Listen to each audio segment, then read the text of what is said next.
Dr. Hovind, I love your doctoral thesis. I've torn it to pieces with house and gaffle.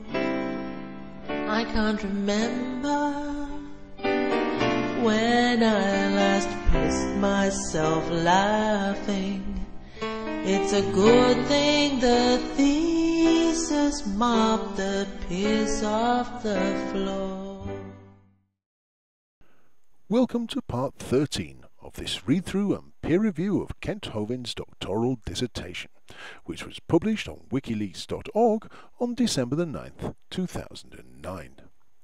If you have not yet seen any of the previous parts in this series, then I recommend that you go back and see those first, as in this episode I will start off exactly where I left off in the last one. In the last episode, Kent told us all about Aristotle and started off telling us about the Eastern branch of evolution. In this episode, he continues. Here in the Eastern branch we again have two basic philosophies of religion. One philosophy is atheistic, saying that there is no God at all. The other philosophy again is pantheistic, saying that nature is God.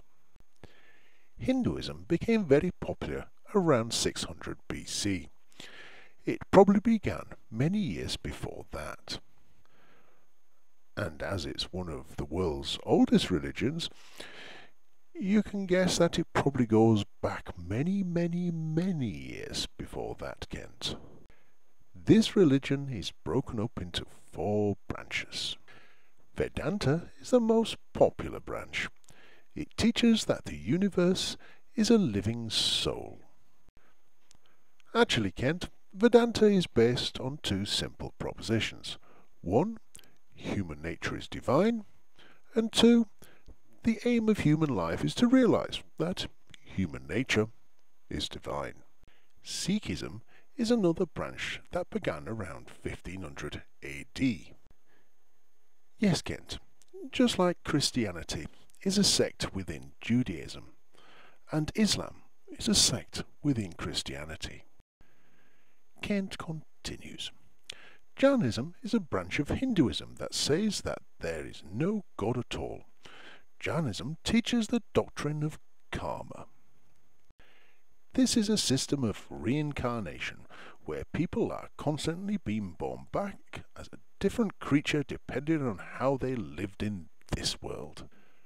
And if it's true, Kent, we can presume that in the next life you're going to be coming back as a dung beetle, because after all, you've been pushing shit around for years. The final stage of this reincarnation is nirvana, which is annihilation, and you finally get to stop coming back. Kent adds, you just cease to exist. Well, I'm sure they wouldn't see it that way. I'm sure they wouldn't see it that way at all. In fact, I think it's more to do with something along the lines of discharging your karmic debt and therefore being liberated. But then again, what do I know? The fourth branch is called Sankhya, which is also atheistic. My advice to you, Kent, is that if you do ever visit India, that you avoid pointing out what you wrote in that last paragraph, especially to Sikhs. They generally carry very large knives. Kent goes on. Another religion developing in the Eastern world during this time was Confucianism. Confucius lived from 551 to 479 BC. He very strongly endorsed ancestor worship. Yes, well, the guy had a good idea, because at least you can kind of guarantee that your ancestors existed. I mean, we can pretty well categorically prove that without your ancestors, you most definitely would not be here.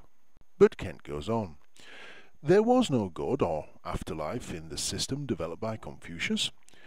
It was simply a system of ethical, political, and pragmatic teachings. It was a very atheistic religion that totally left God out.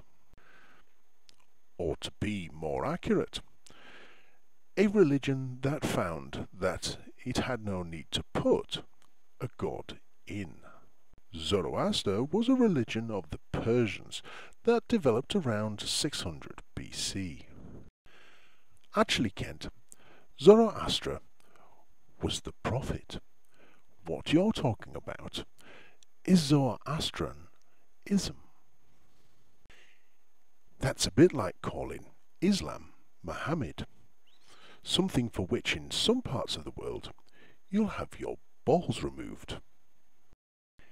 The method of castration usually involves making the first incision just under the left ear and continuing right the way around your neck, under your chin, until it reaches where they started. Darius and Cyrus, who were both mentioned in the Bible, were followers of Zoroaster. It is quite possible that the wise men who came to Bethlehem were of this cult. There is no way to prove this for certain. What, Kent? That the wise men were of that particular religion, or that they actually came to Bethlehem at all? This religion believed that Satan and God were equally powerful, thereby limiting God. This shows that they did not have the right view of God in their theology. This Eastern religion is still prominent today. Yes, Kent, and that religion comes from Iran, and they're good with big knives as well, so I'd just leave it at that, eh? The Buddhist religion was also developing during this time in the East. Buddha lived from 563 to 480 BC. Buddha means the enlightened one. Yes, Kent, in exactly the same way that Kent Hovind means fucktard. This religion originated in India and was later expelled from that country. Yes, Kent, and I seriously suggest that anybody watching this video should go and look up the history of Buddhism in India, specifically its decline, as you will see that it is the perfect example of why the church and state should be kept separate. It later became very popular in India. Eventually it merged with the teachings of Confucius and became a sort of hodgepodge religion.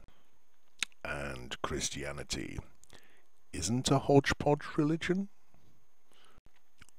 Okay, Kent, remind me again where Christmas trees come into Christmas and the Easter bunny comes into Easter?